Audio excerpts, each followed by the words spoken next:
From HanselMinutes.com, it's Hansel Minutes, a weekly discussion with web developer and technologist Scott Hanselman. This is Lawrence Ryan announcing show number 216, recorded live Thursday, June 3rd, 2010. Support for Hansel Minutes is provided by Telerik RAD Controls, the most comprehensive suite of components for Windows Forms and ASP.NET web applications. Online at www.telerik.com. In this episode, Scott and his wife Mo talk geek relationship tips.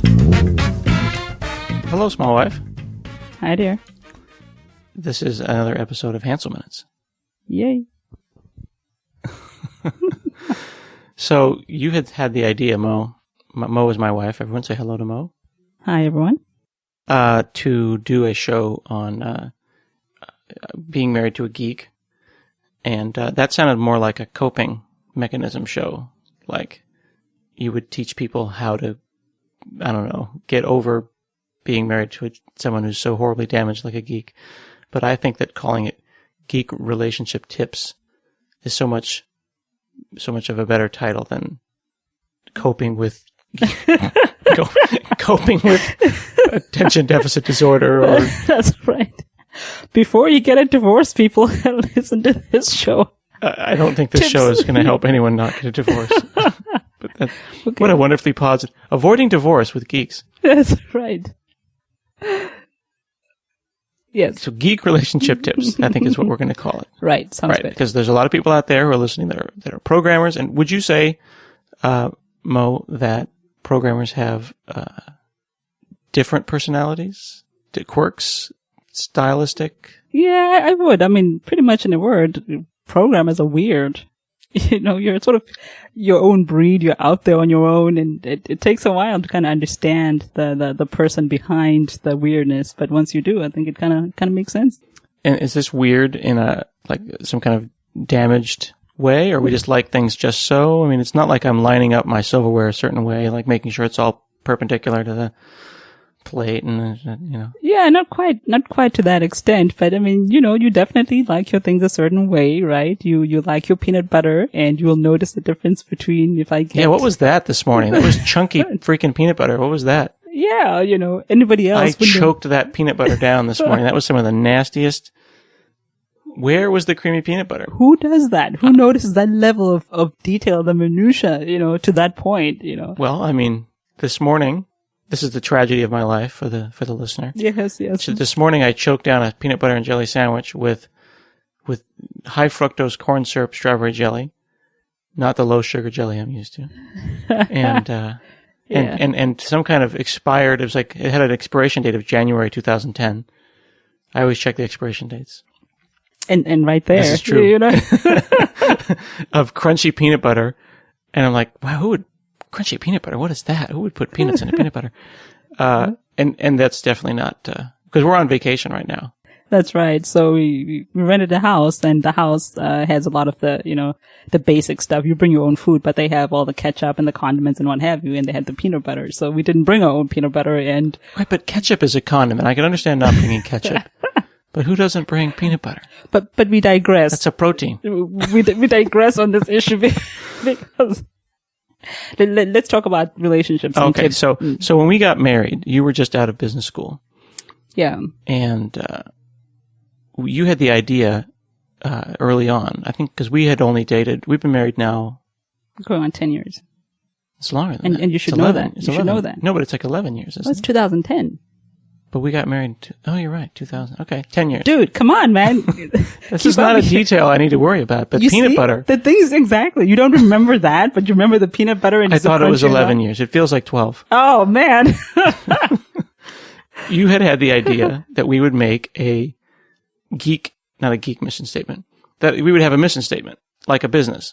We would say, this is what our marriage believes in. Yeah. I mean, you know, again, being people with different backgrounds, but both being college educated and what have you, and having a business mind, it seemed kind of to make sense for us to define who we were going to be as a couple, what we were going to be about, and the kinds of things that we wanted. You have a goal for anything that matters to you. And I think for both of us, this marriage was important. And so we kind of... Thank goodness for that. Yeah, exactly. What a coincidence. Yeah. So I think we're both in agreement that we should come down, write down something, or not write down, but think about what is it that we want out of life. I mean, it's not like we had it like framed and stuff, although we could have done that. It's that good. Yeah. It is that good. We should make t-shirts. What is the mission statement we came up with? Yeah, you tell me.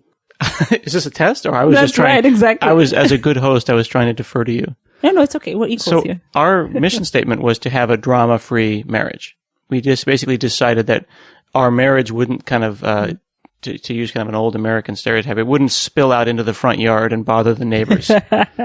We would keep our drama to a minimum. And by drama, we just wanted to figure out what were those things that typically cause drama and trouble in marriages, and we could remove them so that we could focus on the really good drama. That's right. And not the basic stuff that becomes a big problem. So we came up with a couple of ideas on what we could do to make it just easier. Mm-hmm. When we said drama-free, we're just saying that we don't want to have to fight about regular stuff on a regular basis for the last 10 years. Mm-hmm. And be calling the cops and be going to the hospital and be cutting each other, whatever, yeah. you know. I mean, it's drama. You know? Definitely, I think avoiding cutting each other is definitely a high, right. high on the marriage tips. Avoid cutting. That's right. What's wrong with you? Yeah. No, these are really mundane tips even. Yeah. But they make life easier. And the first one that you came up with, was the allowance system. Yeah, and actually, I think you're the one that came up with this. You know, one of the things that a lot of couples fight about is money. And, they just can never seem to agree. How many accounts do you have? You know, who handles the money and what have you? And I think right off the bat, I mean, I still remember to this day that you said two things. You said, you know, one of the things was avoid resentment, and the other thing was that this is figure out the money situation. So, we've never really had any kind of arguments about money because we set it up so that it was an open system. And one of the ways to do that was exactly that, to do the allowance system. Right. And this isn't about having a lot of money or having a little money. This is because we've had arguments about there isn't enough money to do X, Y, Z. Those kind of arguments are had. But we're talking about the basic paycheck to paycheck arguments like, what's this $8 at Target? Those kind of arguments. Or why did you buy an Xbox video game for $50? We don't have that money. Right. Those are things. Because in the first few months of marriage, when we basically got one account, we put all the money into a pile, we'd pay the bills, and then what would happen is, if you imagine this looking through an online bank statement, bank statement, you would see rent, electricity, gas, and then it would be like $2, $3, $4, $2, $5, $8, $12, $50, and it would go on for pages. And it was just onesie twosie little crap. And we would sit there and we would argue, lowercase a. Right. But we'd argue about $4.50 for da-da-da. What? You got your nails done. Why are you eating, you know, a $17 lunch two times, you know, a week or whatever, or exactly. Yeah. So the idea was what? To make this simpler. Just have an allowance and you use that for all the trivial things. So you want to take yourself out to a fancy lunch on Monday. Hey, you know what? Take yourself out to a fancy lunch on Monday. But when the allowance is gone, the allowance is gone. So from that point on, we just eat at home. Right. So we put all of our money into one account as a direct deposit. Then our rent and the big bills, the kind of the 5 big bills or whatever, you know, the insurance and stuff like that comes out. And then we pay each other in cash, an allowance. Right. So let's just pick a round number. Say it's $100. You get $100, I get $100. And then I can go and save that money. Right. And eat at home every day. Or I can eat at Quiznos every day, but then I can't buy an Xbox game or whatever. And you can have your nails done or not, or buy clothes or not. And then suddenly the online ledger, the online checkbook just collapsed. Yeah, the noise went away, you know, the $7 and the $10 and all the background noise that you just was obnoxious went away because you went from 200 entries to down to 10 a month or something like that. It was a lot cleaner and easier to take a look at. And I've got money in my pocket. I've got a couple of 20s in my pocket, folding money, I like to call it, little walking around town money. And if I want to take that money and go and buy a video game or whatever, I can do that. Or if I want to eat at Chipotle every day this week. But when the money's gone, the spending stops. Right. And that's the trick. Right. So you want to find an amount that you're comfortable with, that, you can take your whole paycheck and make an allowance if you want, but that's not going to work very well when the bills come. So you want to find an amount that is appropriate for you in your situation. And then once it's gone, do whatever with it. And what I like about it too is it's guilt-free, because you don't get to challenge me then and say, why did you spend your allowance on that? It's at my discretion. Mm-hmm. What I want to do with it is what I want to do with it. Right. I can blow it all at once. I can keep it all, whatever. Now, this, of course, doesn't count for, big family things like buying a couch, or if we decide as a family to buy a DVD player or something. Right. But, I went and bought some shoes that were, maybe a little more expensive. My prerogative, because I had the cash. A little while back, I did buy an Xbox, but I saved up. Right. Right. And it's just like allowance when you were a kid. But it's amazing the arguments that you don't have. I'll come in to the house, and I'll see a big pile of clothes that you've bought from somewhere. Mm-hmm. But I don't have to feel bad. I don't have to resent. I don't have to worry or be suspicious. All those complex emotions go away because you get the same allowance that I do. Right. And you don't have any hidden credit cards or any secret credit cards, so you must have paid for it with your allowance. Therefore, I can focus on this is a nice outfit, and isn't that great? Exactly. And not on the who paid for this and why did this happen? Right. And to be clear, the allowance is just for fun stuff, as you said. So personal stuff. Exactly. We're not paying rent with allowance. We're not getting fuel. Right, for the cars and all that stuff. Yeah. And the other thing is that when we are in tight times, financially tight times, which has happened, we'll lower the allowance as a group. Right. We might say, all right, well, we're going to get $50 instead of $100. Exactly. As a team. Right. It's so important to set expectations and to not, because the goal here, as you said at the very beginning, is to avoid resentment. And resentment appears to be the number one thing that really causes trouble in a marriage. It's that festering resentment. Absolutely. Absolutely. And I think, women, not to sort of put women in a box, but our memories are so much better. Married to a geek or not, I stand by that statement. Well, it depends on what you're trying to remember. The important stuff. I think women remember the important stuff, and so not the Internet Movie Database type stuff. Yeah, no. Who's that guy on 24? Yeah, that's a useless detail to remember. I'm going to remember how long we've been married. Mm-hmm.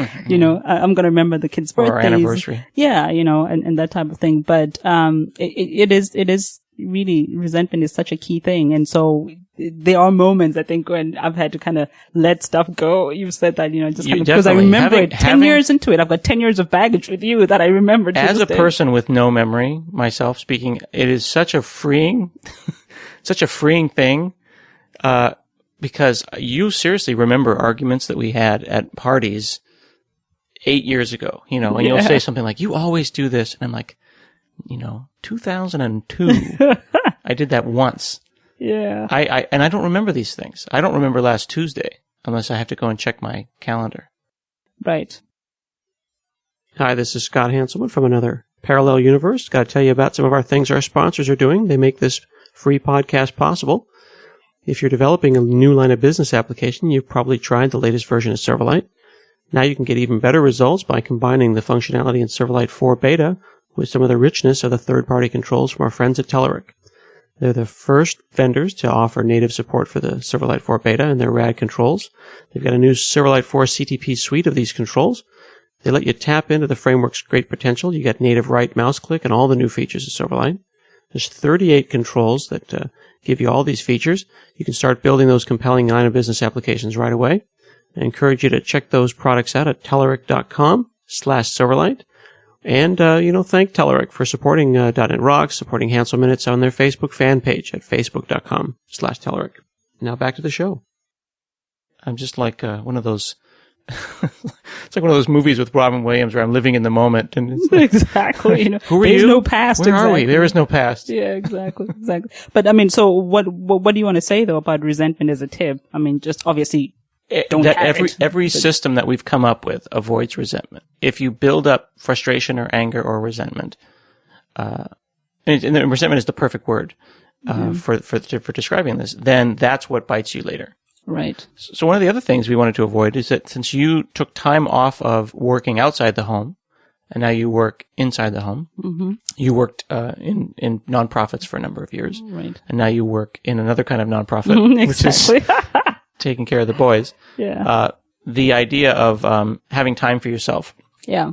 became a big problem, and this was actually we ended up doing this for 3 years before we just kind of went through life for 3 years before we came up with this system. Right. And I think it was John Lamb who suggested this at some point. Mm-hmm. And the idea is what? Mommy and Daddy Day. Okay. Now, this isn't date night, though. What is Mommy Day and Daddy Day? So basically, I mean, I'm off the clock, if you will. At a certain point, after you get home from work, you know, you're going to handle the kids, you're going to make them dinner, you're going to put them down, you're going to, you know, basically you're the one that's responsible for them, and I get to just go out and play, relax, have a good time, whatever I want to do. Right, so you literally punch out, not literally, but almost literally. You're like, okay, it's 5:01 or it's 6 o'clock, Dad's home from work. Right. And you'll just say, okay, goodbye everybody, it's Mommy Day, and all the kids are like, it's Mommy Day, yay, Mommy Day. Yeah. And you'll get in the car, and you'll disappear. Right. And then you'll come back, 11 or midnight or wherever. Right. And you go to the movies or you go drive. I've seen you just drive towards Seattle and then turn around and drive back because you love driving.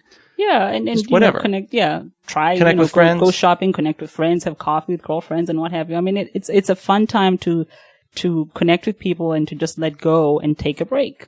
Exactly. And I love that. And we alternate Mommy Day and Daddy Day. Right. So it's every other, I think we're doing it Wednesdays now or Thursdays. Yeah. Something like that. Mm-hmm. Every other Wednesday, say, for example, it's Mommy Day last week, it's Daddy Day this week. Mm-hmm. I used my Daddy Days recently to build my arcade machine. Right. John and I would go over there. Right. And this is, again, guilt-free.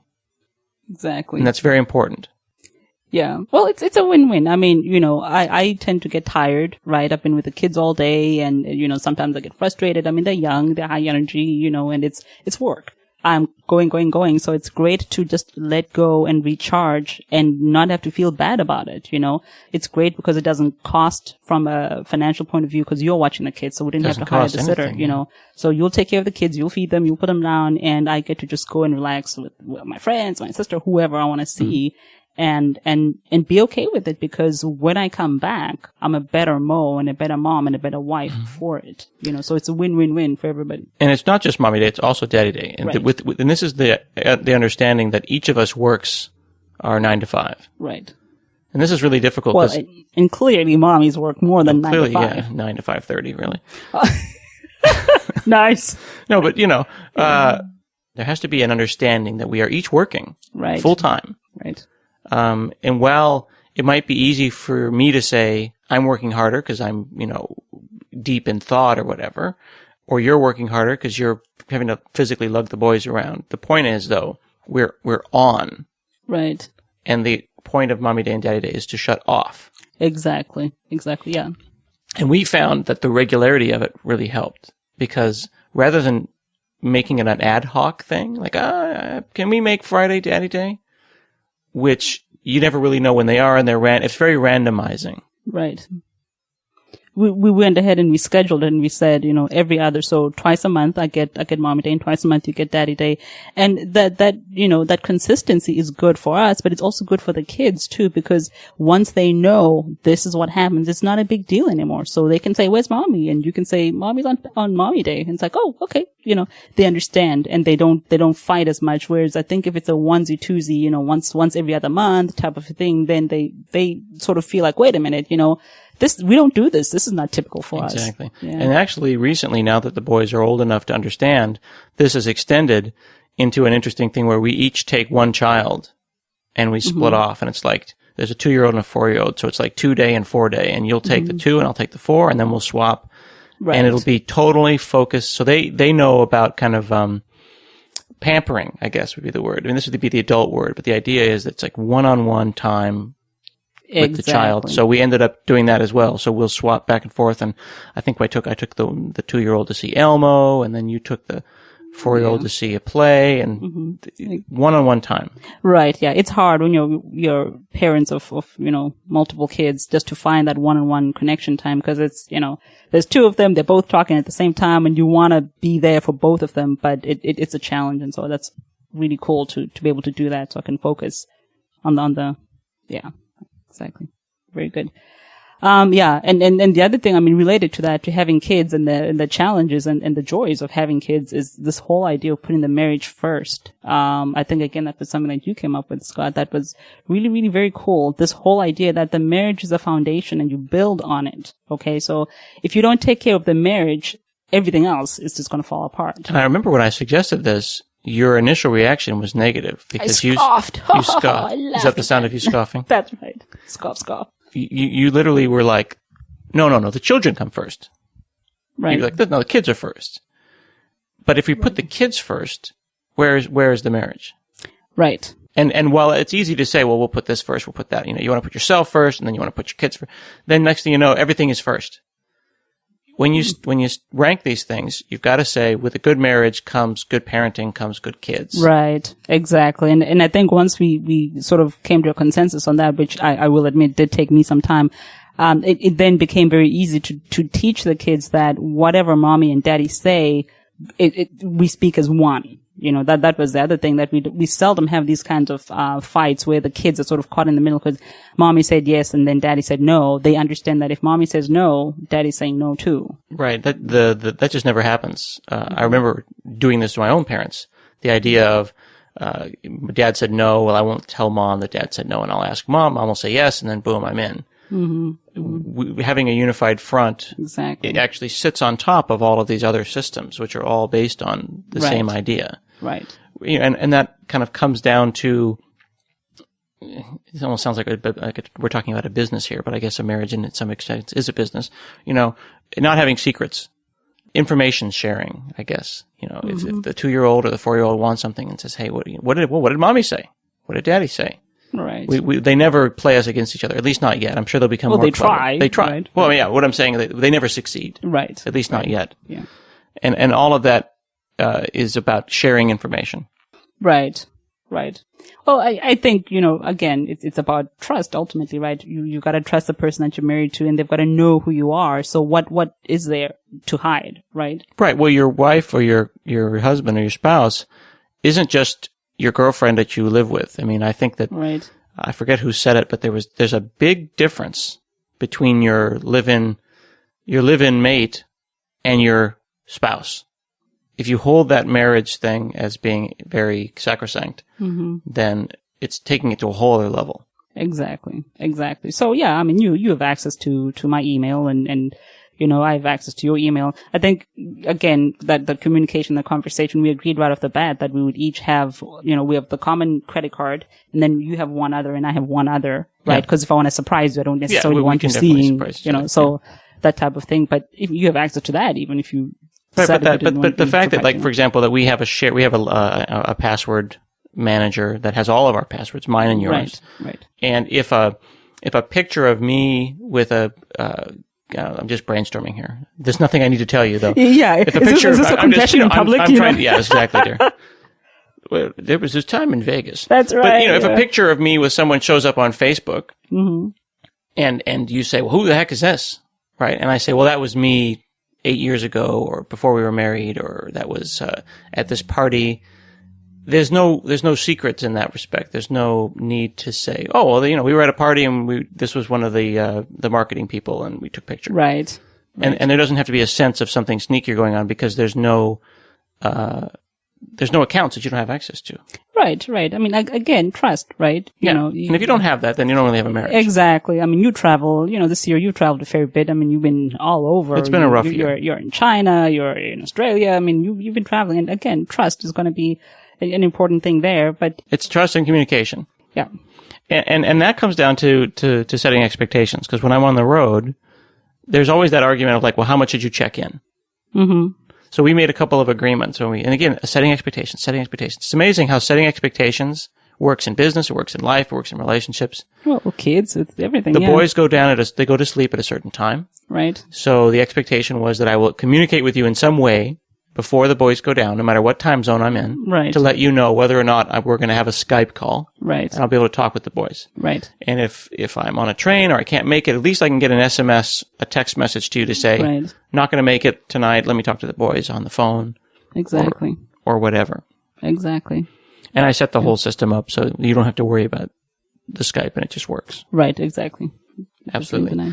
And actually, and speaking of phone calls, when I call you and the boys are being wacky or whatever in the background, you had this tendency to hang up on me. Not hang up like click, but like, I gotta go, click. And that really bothered me. Yeah, what was that about? Well, you would be talking and I'm forgetting that you're at the store or that the boys are, I don't know, swinging off the chandeliers or whatever. And then you would just have to go and then you would click. But at the same time, I'd be talking to you and then somebody would call, maybe Scott Goo would call on the phone, on the other line. And then I need to switch over quickly. Right. But in a graceful way. But there isn't time in these situations for you to if there's a child about to vault off the top of the refrigerator and you can't exactly explain that. You just have to. Mm-hmm. So I would be frustrated and resentful that I would get hung up on, and you would be frustrated that you would get hung up on. So we basically came up with an expectation. It wasn't really a system or anything. You just said one day, you said, listen, you actually were pretty funny because you were, you basically looked at me like a child and you were like, okay, if I hang up on you, we're probably not getting a divorce. Right.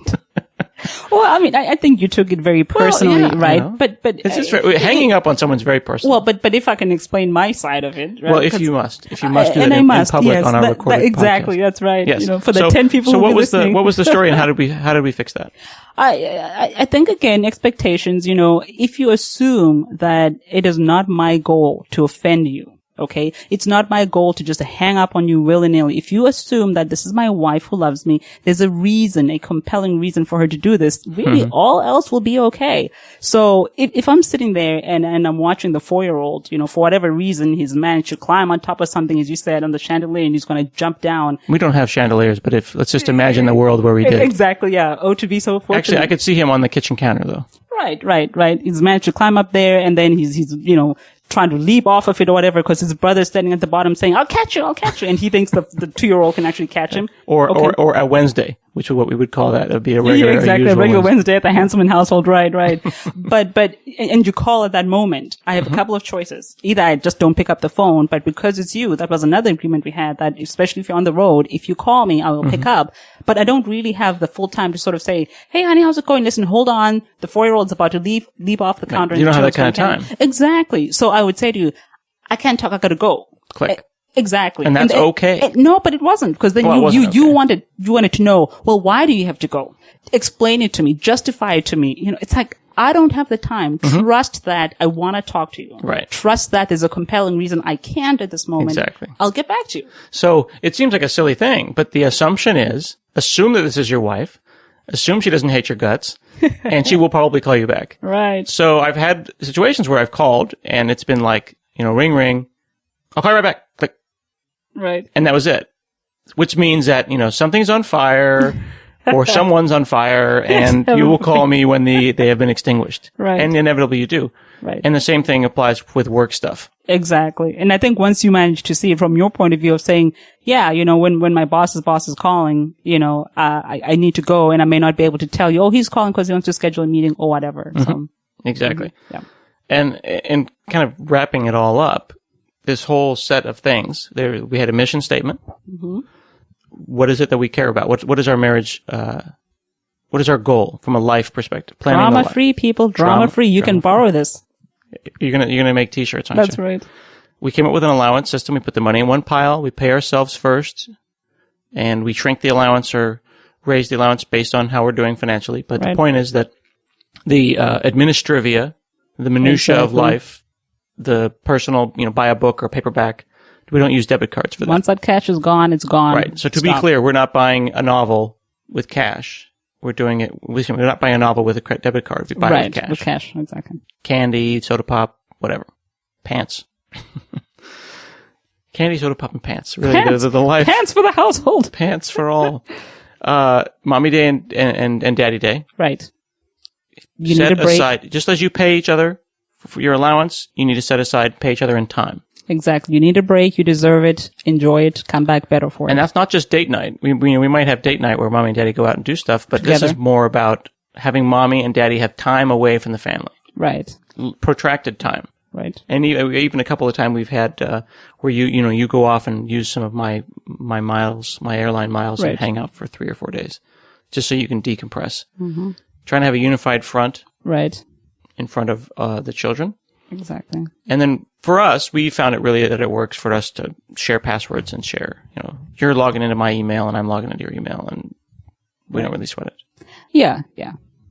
I mean, I've never had any problem. It's hard to keep secrets for birthday parties, but Yeah. And again, if the communication is there, I hardly ever really feel the need to go into your email account, because I just there was a time we're communicating so well. Well, yeah, but like we're in the middle of selling a house, and you were looking at my email, a couple of weeks ago, Right. And then there was a time when you were trying to plan something for a surprise party, and you just said your birthday's coming up, stay out of my email for the next couple of weeks. These are easily solved. Yeah. And then setting expectations for being on the road. When are you going to call? How long are we going to call? Not having those days or lulls or hours go by without communication. Right. And wondering, is he okay? Are the kids okay? Yeah, exactly. And then we had one problem, the hang up problem. Yeah. This is just an example. You may have Something else, yeah. may have some other problem. But if you set an expectation for it, it's amazing how these seemingly large problems just go away. Yeah, and a lot of it is, love the person, right, and trust that they are not out to hurt you, and the rest just sort of will fall away in time. So why do you think that these tips, work with geeks? Why are these things geek specific? Is it because of our personality types? Or do you think this could be more than, maybe this is just relationship tips? Maybe it's not geek specific.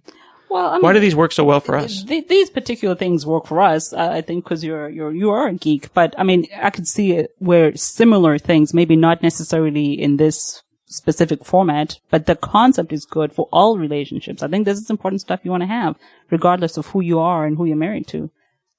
These particular ones just happen to work for us because you're such a weirdo. But we've come to love you as you are.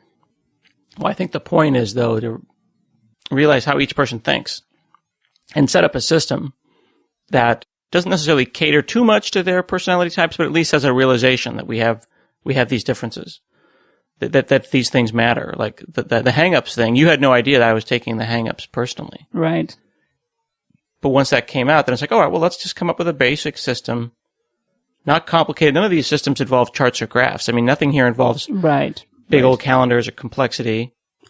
Yeah, I mean, the truth is any relationship is going to be work to a certain extent, right? So be willing to invest in it, be willing to commit to it, and once you say this is important to me, then this will go a long way towards helping you.